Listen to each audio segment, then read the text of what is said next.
welcome back to Bear Clan's Hiking Sedona podcast. Today, episode 28. Actually, I should call this Bear Clan's Biking Sedona podcast because I have a special guest with me today, Simon Bosman. I call him, in my own head, I call him the elite mountain biker of Sedona. He may not accept that, but I don't care. It's my podcast. I can say whatever I want. So, Simon, go ahead and say hello to everybody. Well, hi. Yeah, I just wanted to say hi, and I've been mountain biking in this area since about 1984. Wow. It's an amazing place. Now, the area meaning Sedona or the area just meaning Sedona. Arizona? Just Sedona. I started mountain biking here in about 83, 84, something like that. So you were ahead of the game. So I remember mountain biking back in the day, and it was a solid frame, and it weighed like 25 pounds, and the tires were like 25 pounds a piece. I'd say more like 35 pounds. That made it brutal. I remember getting on that bandwagon back then, and it was just tough on the arms, no suspension, everything you felt, everything. And I'll add a little bit to that.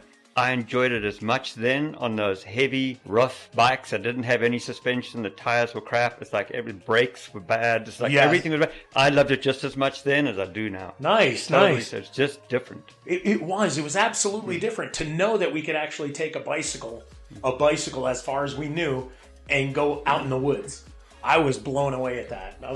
Been a hiker all my life, so that was a really cool piece. It's really been an intriguing journey. I started riding out here, and I had no clue what the hell I was doing. I remember falling in cactus pretty much every single time I went out there. Man. And super frustrating, but I found something inside that just kind of sparked something. Yeah. I knew I could get better at it. Yeah. And it kept making me come back, even though I'd be picking cactus out. So you're 100% self-taught, or did you start finding others that actually knew more? How did that work? You know, that's an interesting question. I didn't really have anybody to ride with initially. I was, as far as I know, the first mountain biker here. I just was self-taught a lot. Yeah. I just basically did what came. If it hurt, don't do it again. Naturally. I've always been an athlete, so I kind of figured it out. I had my balance down and whatever. Right. But trying to translate that onto two wheels is different. Yeah. I've ridden unicycle and I rode dirt bikes and street bikes. So I kind of understand the flow. Yeah, it was an interesting journey. But as time went by, I started meeting more and more people, and I always kind of gravitated towards people that were better than me. Of course, yeah. Because I could learn from them. And I still do that. I still have the opportunity to ride with some of the world's best riders right now. And it's fantastic. That's exactly what a lot of we'll call it a lot of athletes do. That they're inspired by practicing with somebody that's better so that they can get better. Like, you probably had such a struggle. If you had someone that was already into mountain biking when you started, you'd have accelerated probably your learning curve. Absolutely. A huge thing that just stands out now is I was taught as a kid, don't touch the front brake. Mountain biking is all about the front brake. It is now, yeah. It's all about the front brake. Yeah. And back in the saddle, put your butt back. Whatever, you got to stay balanced and you stay. Yeah, anyway, my skills really started improving and my injuries went down when I started riding with people that really knew what they were doing. And it's cool. Right? It's like, if that hurts, don't do it. Yeah. So as a general rule, my injuries started going down once I got shown proper form and, basically how to do it properly. Yeah. So, yeah. Nice. So everyone's going to notice that you don't have like the quote unquote, we'll call it the typical American accent. Where are you originally from? I am from South Africa originally. I was born there, and actually my family has been there for over 400 years. Wow. And I left South Africa when I was 8 and moved to Rhodesia, which is no longer there. Right. It's now Zimbabwe. Oh, right. And I went to school there. My parents had a photographic safari lodge. Oh, no kidding. So we lived in the bush. Not even sure if you know what that means, but we lived. Yeah, where we lived was a very wild part of Africa. Wow. Yeah, we lived in the southeast corner of the country, on about 20 miles from South Africa, north of the Kruger National Park, and about 12 miles from Mozambique. Right in the corner there. Probably more elephants there than anywhere on the planet. No kidding. Yeah, unbelievable amount of wildlife. Essentially, wildlife is as it's always been there. Just plethora of everything. And your folks were just tour guides, essentially. My father had been in marketing and basically retired at 40 and wanted to do something different. And so we searched. My whole basically young childhood, we would go on these really unusual trips in Africa, Swaziland, Mozambique, No kidding. Botswana. camping. I didn't, as a kid, didn't really realize what was going on. My parents were looking for the right place to build this lodge. What an awesome way of growing up. It was amazing. Some of the stuff we did, we went on poacher control trips and, just catching crocodiles and just, you name it, we did it. That is not something that the average child is going to say as something that they got to do. So it was really an incredible way to grow up. And then the flip side of that is when we did find the place that they wanted to build a lodge, there were no schools there. Ooh. Homeschool really wasn't a thing. So we had to go to boarding school. Oh, so they kind of sent you away a little bit. We would go away. We'd be away for 3 months at boarding school. Every third weekend, we were able to actually, if your parents lived close enough, you could go away for the weekend or go out of the boarding school. So I went to boarding school, which was pretty traumatic because I was, have to say, a bit of a mama's boy. I was the cuddly little mama's boy hanging on my mom always. There we go. Give me some love on that one, brother. Yeah, I was the youngest one too. So that was, so being at boarding school really taught me a lot about humans in general and about myself because it definitely was pretty harsh at times. Yeah. Corporal punishment and that kind of stuff. Right. Anyway, so I went to boarding school, which at the time sucked, but in hindsight it was fine. Yeah. It was good. It was a good character builder. Learned a lot about people. Learned a lot about people, learned a lot about myself. And that's where I started becoming an athlete and realizing what I could get out of being an athlete. Just do it because they forced it upon you. Oh, right. Athletics were, everybody ran. Yeah. It was cross country, pretty much every day. Yeah. And we played rugby and cricket and hockey and all that other stuff, tennis and squash, you name it. But mandatory was running, everybody. They didn't really care. Whoever you were going to run. Yeah. And it was amazing. Amazing. I might not have even found that, had I not been forced into it. Oh, there you go. Hiking. There you go. All that kind of stuff. So, interesting. Awesome. Yeah, that's cool. A nice way of being able to look back at that. Yeah. Because we do know as we experience things in life, it does form what we end up doing somewhere down the road. So absolutely. A situation just like that you could say was kind of negative turned into a major positive. Kind of created what you are in existence today for the mountain biking kind of passion. And that's what I've realized. I've taken away from everything that's happened in my life. Even some of the basically perceived like horrible things. It's just perspective. That's right. Just perspective. Just perspective. Yeah. So how did you come across Sedona for the first time, and what did you think when you first got here? Well, we had moved to Phoenix actually, which oh my god, it was dreadful. Essentially coming from living in the bush. Oh, great. To the wide open. Yeah, why we left is we had a war going on, a civil war, and we escaped. Okay. It wasn't a good deal. It was really close. We had to get the hell out of there. We just packed our stuff and left and never went back home. Anyway, so I went to Phoenix and it was culture shock for me. It reminds me of that movie Crocodile Dundee.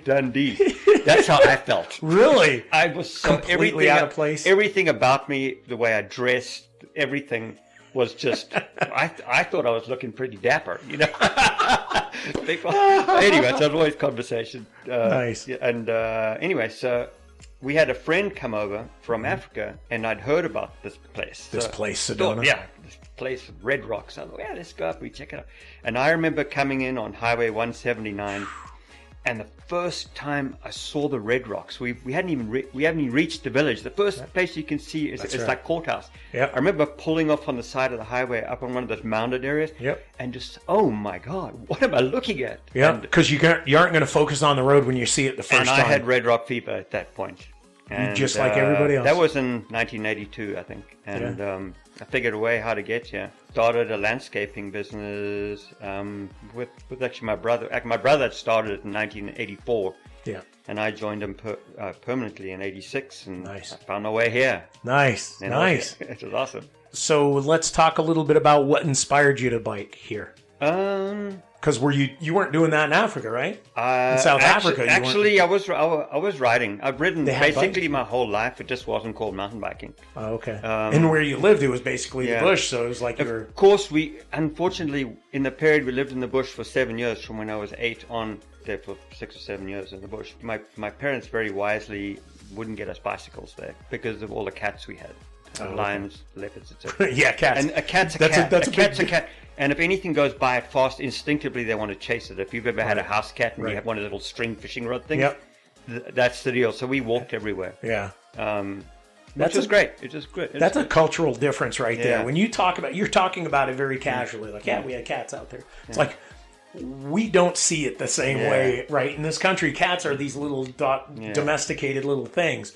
But in Sedona, we do have mountain lions and bobcats and such. But probably not at the same level that you grew up with. We did have we had a lot of predators where we lived. So it was always very, my house was on the edge of a river that we used to swim in all the time, but there were crocs there. and there were hippos. So it taught us a little bit about that. You'd always basically watch a pool for a while. You'd stand and watch it for a while to see if a croc would always pop up. You'd be able to see their nose and eyes. Right. And then we'd go swim for a little bit and hop back out again. So being aware in life, being aware. Yeah, man. Talk about getting your senses tuned in.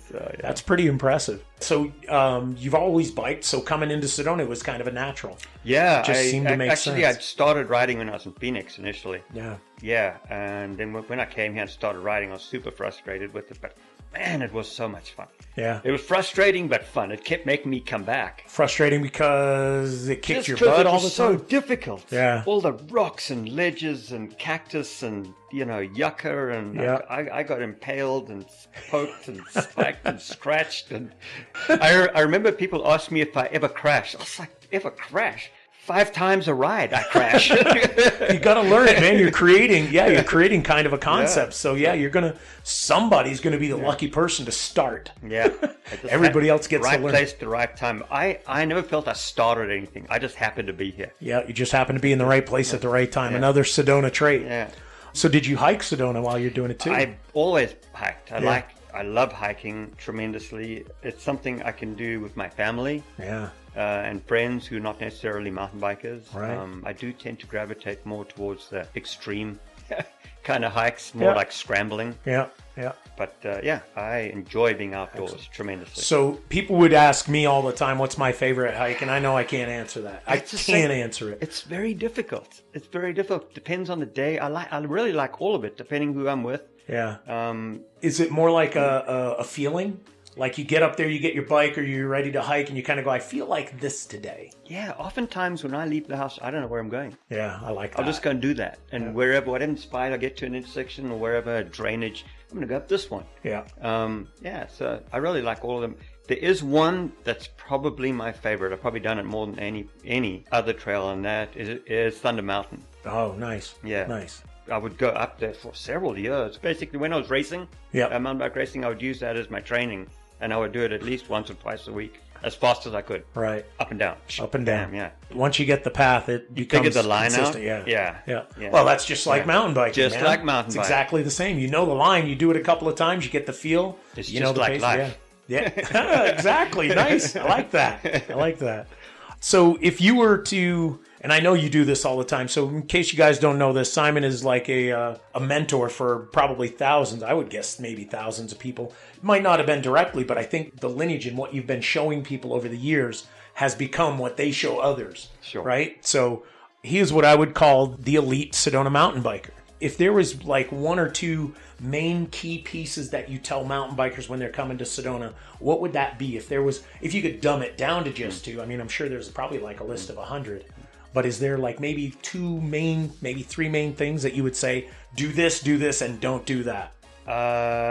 Yes. Now, I guess it's a few things. Ride within your limits. Kind of figure what that is, because you can easily get hurt, and it's just not necessary. Oftentimes people come to town and they want to ride the hardest trail. Mm-hmm. They want to go ride Hangover. I'm like, go and enjoy some of the easy trails first. Just you want to wet your feet a little bit. Yeah. But as far as what I would recommend, probably 2 main things is work on your proper braking technique. There's ample videos online that'll show you how to do it properly. Yeah. And learn how it feels to be on the center of your bike. And explain what that's going to be for people that aren't familiar with that. So essentially mountain biking, for a lot of people, I think it's just a rough and tumble sport where you're bouncing all around. It shouldn't be. It should be a dance. Yeah. It should be graceful. No matter what you're riding over, you should be as fluid and as graceful as possible. You should think of yourself as water flowing along the trail. Nice. You were saying before we did the podcast, there's something about it that's almost musical. Absolutely. Right? I kind of look at mountain biking as playing music. all the rocks and obstacles are the notes, and then the space in between is equally as important. So you are always, it comes down to timing. Yeah. So you've got to figure out your timing. It just takes time in the saddle. Right. To figure that out. But I very much feel it's a dance or like music. Right. Yeah. So it becomes more of a passion rather than a aggression. Right? If you attacking it always, that you're not doing it right. It should be flowy, because you can become very fast and fluid. Yeah. I've often seen people that look like they're going fast at races and whatnot. I watch them, and the people that are winning the races. Yeah. I come from a downhill background, so I'm speaking about downhill mountain biking, right. Aggressive mountain biking. The people that look like they're going slow, they're barely working, just coasting, they're pumping over stuff. Those are the fast ones. The ones that look like they're just, pedaling like hell and bouncing all over, they are slower. They might look faster, but they're slower. So. And they're working themselves to death. Slow everything down, and that makes you faster. Nice. What a bizarre concept, but understandably so. Yeah. Like I said, I've done the mountain biking way back before all the shocks and suspensions. So, it's very important to know that there's got to be fluidity. It's kind of like trail running for folks. Flowing. Yeah, exactly. You want to find that flow. Yeah. I do this thing with my son whenever we get hiking together, and he's back east, right? So if he comes out, we do this thing called rock skipping. What Isn't I'm doing, fun? I know what you're talking about. Rock skipping. You're just skipping across the top of the rocks. You're not even touching ground. Yeah, and you're just zipping, and it's less effort, and it's twice the speed, and less the poundage. Yeah. So it's a beautiful thing. I can see amazing. it, what you're expressing. That's really cool. I'm going to bring it a little bit more personal for you and bring it to your family, because lately your daughter has, and I don't know if she's always had this artistic quality, but just recently your daughter's been under the tutelage of John Soderbergh. I'm trying. Why am I losing? I did an interview with him. Who is an amazing human, by the way. Exactly. Humanitarian beyond belief. Oh my God, it's unbelievable. He's such an inspiration. Yeah, and if you don't know who I'm talking about, I did a podcast interview with John Soderbergh on this prior to that. That's why I'm blown away. I forgot his name. But anyway, your daughter is sculpting. My daughter is 14. She started the sculpture when she was 13. She's always shown an interest in art, and we've always encouraged that. We've encouraged a daily practice, actually. It's a part of what she does every day. Nice. Is art. And what kind of art? Is she just take a pencil and she draw, draws, take paintings? She sculpts, paints. She does canvases, oil paints and watercolor. She works in all medium sketching. Wow. Yeah, and we've kept every single sketch from day one. Wow. When she started. Wow, nice. And so what was her inspiration to jump on the sculpting with John? Grandpa. My dad was a very well-known artist. No kidding. Yeah, he's actually just he actually passed away about 6 years ago. Oh. He did a bunch of books and with the Smithsonian Institute, and he had a show there. My grandfather was always an inspiration, and she actually works in his studio. So she's kind of surrounded with some of his works that he stopped the doing. essence. Yeah, she's just always been around it. So, nice. Yeah. So the sculpture that she's doing is the sculpture she's currently working on with John Soderbergh is a life-size bust of my wife holding Bronwyn herself on the day she was born. And it is mind-blowing. It is, isn't it? It's unbelievable. I can't believe this is coming out of my 14-year-old daughter. So I've known of your daughter because I was friends with you on Facebook and friends with John on Facebook. Then all of a sudden, I see John getting this class together and starting to... And I see your daughter and I'm going, oh, wow, that's cool. Oh, well, that'll be interesting to see what she does. And then I've been able to watch step by step, kind of through anyone else's eyes of the creativity behind. Unbelievable sculpt. Holy mackerel. Yeah. She showed the one picture, the picture of it, and then the sculpture. It's just ridiculous. That is insane. I mean, it is a spitting image of my wife. Absolutely. The details of her hair, the eyes and everything. I mean, the eyes are looking at you. Right? Pretty impressive. So now what about your wife, Juanita? What is it that she does? Because I know she's also creative. Juanita is an artist too. She is a performing artist. She's always been a dancer, all different types of dance, from ballet to you name it. She's done it all, belly dance. Just always, it's her life.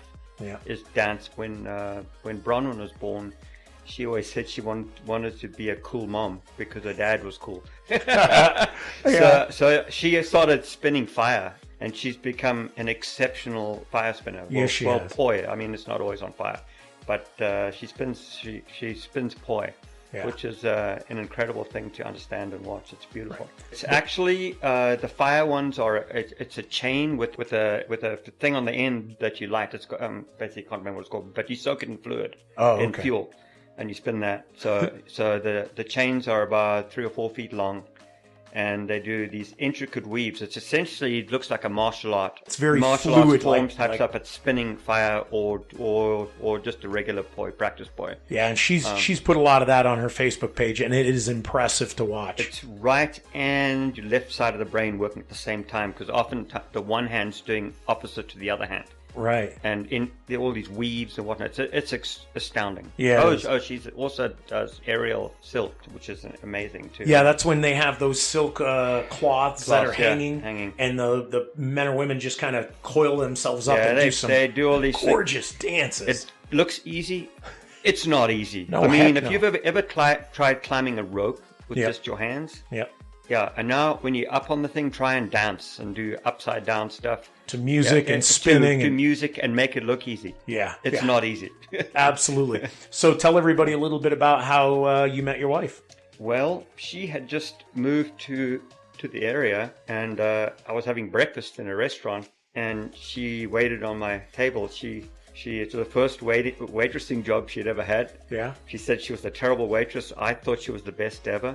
And, you were already in love, man. Who are you kidding? And anyway, we asked out on a date, and we just started hanging out right away. Right away, I just knew it was the right one. Now, does she mountain bike?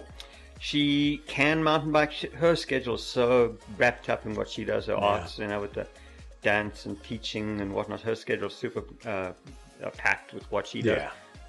She certainly can ride. She asked me about 3 years ago to coach her. But when I first started dating, I wanted her to ride. She came on a couple and said, I don't like this. Hurts my butt. So I just gave up. I'm like, whatever. You do your thing, I'll do mine. So good. This is fine. So I coached her a couple of years ago, 2 or 3 years ago. She picked it up unbelievably well. I told her, you got to dance. It's like dance. And then she's all excited about it. Right, and then someone like her with the dance, skill set, it's like... She picks it up super quickly. Okay, but so anyway. I'll ask you another question. Yeah. So, do you think men or women pick up mountain biking quicker? I'll put it this way. Women are easier to coach. How come? They're more fluid naturally? Because they don't have testosterone. They don't have an ego filled with Seriously, ego. I've typically found women are way easier to coach. No kidding. Yeah, and it's also easier to coach somebody that's never mountain biked. Because they have no bad skills. They have no bad habits. No bad habits, so right. if you teach somebody that has the wrong skills, you've got to break that first. Yeah. That's cool. That's cool. I would have not have known that people that have never ridden would actually be better. Or more moldable, I guess. They are more malleable. Yes. Their desire, their passion is to get where you are. They want to learn. Yeah. The hunger for it. Yeah. That's nice. Yeah. All right. So I talk a lot to folks that are here that there's kind of something different and more special about Sedona than most places.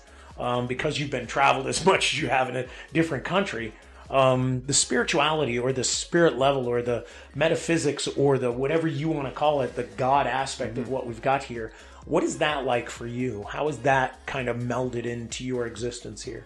Ooh, yeah, I find my practice, mountain biking, to parallel life in general. It's taught me so much about life. It's taught me to look inside more than to figure out who I am inside. Mm-hmm.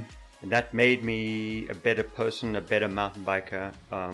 Try not to make choices based on what I'm told in life. Okay. I like to figure it out myself. Right. Because oftentimes they've just been told that by somebody else too. Right. I like to figure it out myself. Right. I will always listen to people. I'm definitely a spiritual person. Yeah.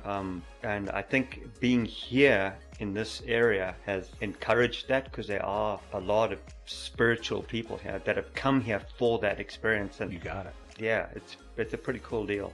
Now, do you think all of that, what you've done in your life, that experiences as a child, as well as mountain biking and getting your butt kicked in Sedona on the trails early, do you think that's equated to giving you or making you a much better husband, father, parent? Absolutely. And all that? When I came to Sedona, I'm going to say I was still suffering from post-traumatic stress disorder. From the war. From the war, Yeah. from boarding school, from... I'm going to add something right now. You may have Absolutely. noticed it slightly while I've been talking. Mm-hmm. I had a severe speech impediment. Okay. I stuttered profoundly to a point. There was a period in my life where I stopped speaking. Wow. It became who I was, and it made me very angry. Right. Very frustrated, and Sure. I had anger issues tremendously. Mm-hmm. And through life in general, I suppose, but growing up helped. Riding my bike, finding myself. I'd lost who I was. Yeah. I'd become somebody else. Yeah. It was almost like survival mode. Yep. And it took a lot of unwinding of what happened and Digging deep. digging deep, facing stuff that how can I say? Yeah, it made me face things in life and that I didn't really want to feel. Right. Made me feel things. I'm kind of getting a little emotional talking here. Understandable. But yeah, because I'm actually a very gentle person inside. Yes. But I wasn't for a long time. Yeah. It wasn't me. When I came over to after the whole situation with the war and stuff, losing a lot of friends and the boarding school and whatever. Yeah, it made me an angry person. Yeah. Just more survival thing, and I had to unwind that. And thankfully, my wife really helped me with that too. Yeah. She saw something in me that I kind of lost. Yeah. And she really was a big impetus for change in my life. Excellent. Seeing things differently, because I was a lot more judgmental, Mm-hmm. and that was all about me. Yeah. It wasn't the reality. That's right. Why was I always getting in fights before? No one else changed. It was only me. Yeah. It was all me. What a great revelation that was. Yeah, and I'm so happy to have really found myself and be able to share that with my daughter and my wife. Just be Beautiful. happy with who I am.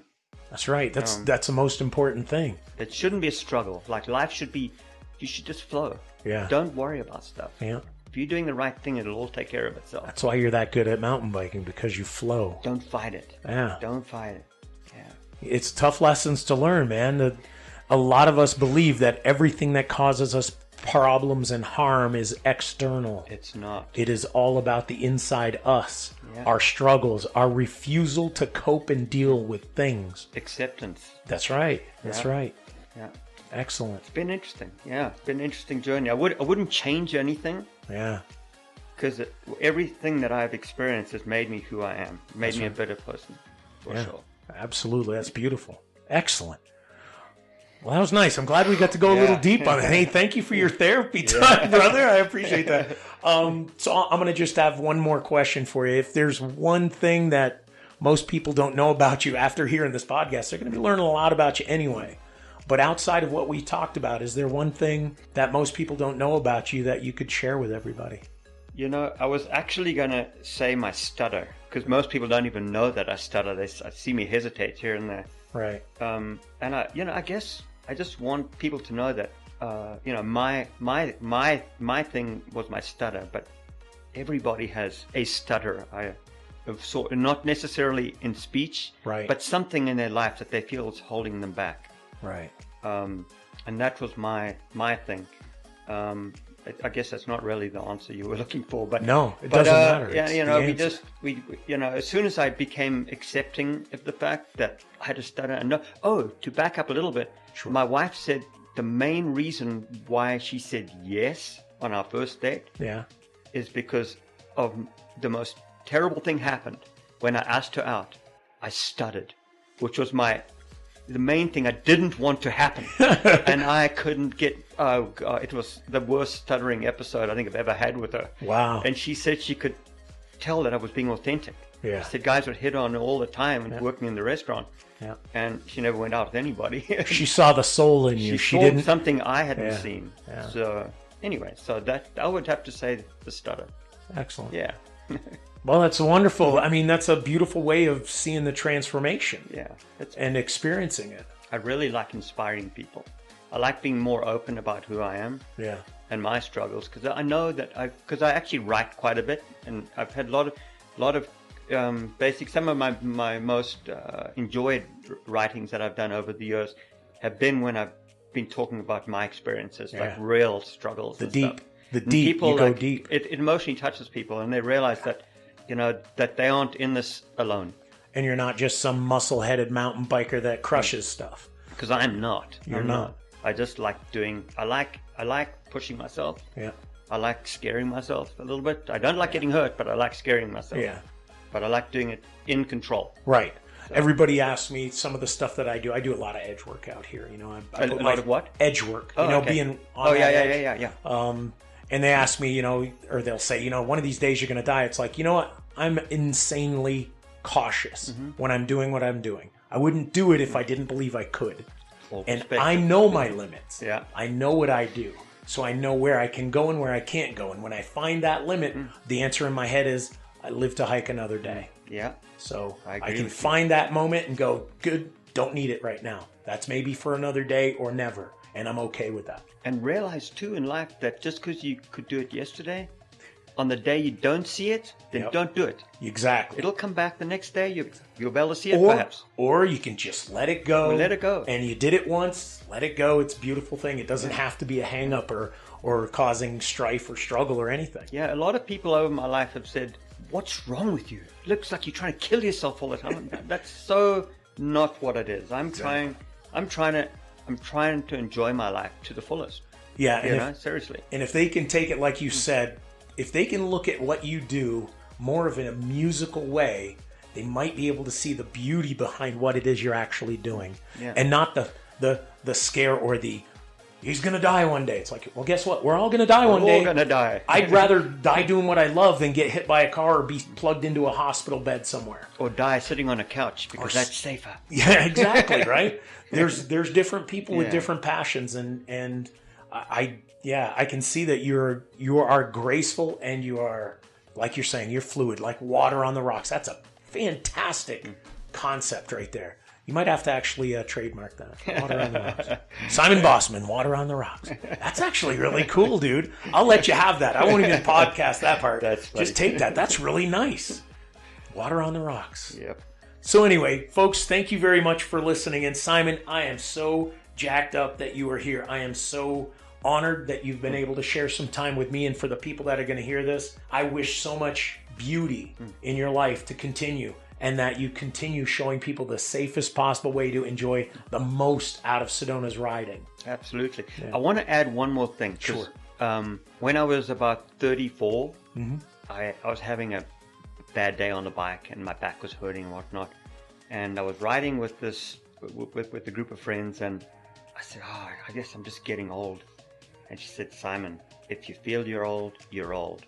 I'm now 58. I feel way better than I've ever felt in my life. I'm feeling super fit, strong, mentally all good. Sharp as a tack. And so don't let age get in the way. Age is just a bloody number. It's a bad excuse. That's what it is. Poor excuse. Yeah. Yeah, go and do whatever it is you want to do. Just go and do it. Maybe take baby steps, but you can do it. Yeah, absolutely. Inspirational thoughts, inspirational ideas, and right from the heart. Loving it, loving you. Thank you for being part of Sedona, and thank you for showing everybody a different avenue that's here. All right. Well, I appreciate you having me on here and being allowed to share, this little story of mine. So Beautiful. Appreciate it. And Cheers. thank you very much. I hope to see you on the rocks, and one of these days you'll see me walking on the trail when you're riding by me. Make sure you tap the guy with the cowboy hat and the blue or red shirt. I'll ride a wheelie past There you go. Just make me safe.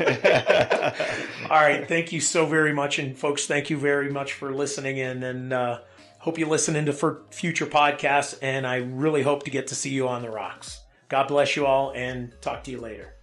Thank you again for listening in today, folks. Your time and energy is greatly appreciated.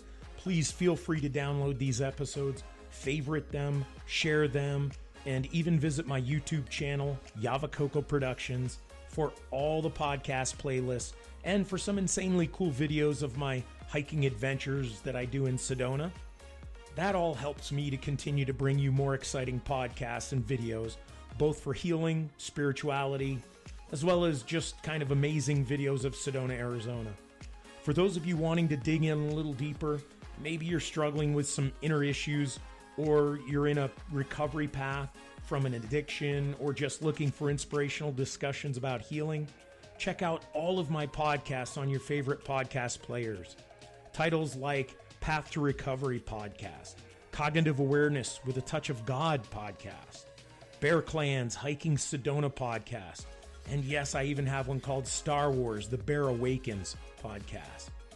We are here to help you, and what we're trying to do is offer you things that can help you for free. Plus, there's entertainment involved with a lot of these anyway. So thank you again, folks. God bless you, and I hope to see you on the rocks.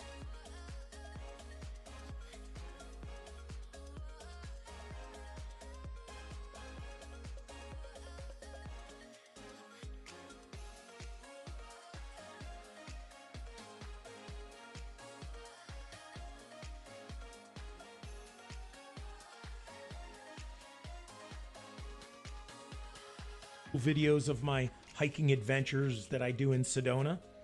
That all helps me to continue to bring you more exciting podcasts and videos, both for healing, spirituality, as well as just kind of amazing videos of Sedona, Arizona. For those of you wanting to dig in a little deeper, maybe you're struggling with some inner issues, or you're in a recovery path from an addiction, or just looking for inspirational discussions about healing, check out all of my podcasts on your favorite podcast players. Titles like Path to Recovery Podcast, Cognitive Awareness with a Touch of God Podcast, Bear Clan's Hiking Sedona Podcast, and yes, I even have one called Star Wars, The Bear Awakens Podcast. We are here to help you, and what we're trying to do is offer you things that can help you for free. Plus, there's entertainment involved with a lot of these anyway. So thank you again, folks. God bless you, and I hope to see you on the rocks.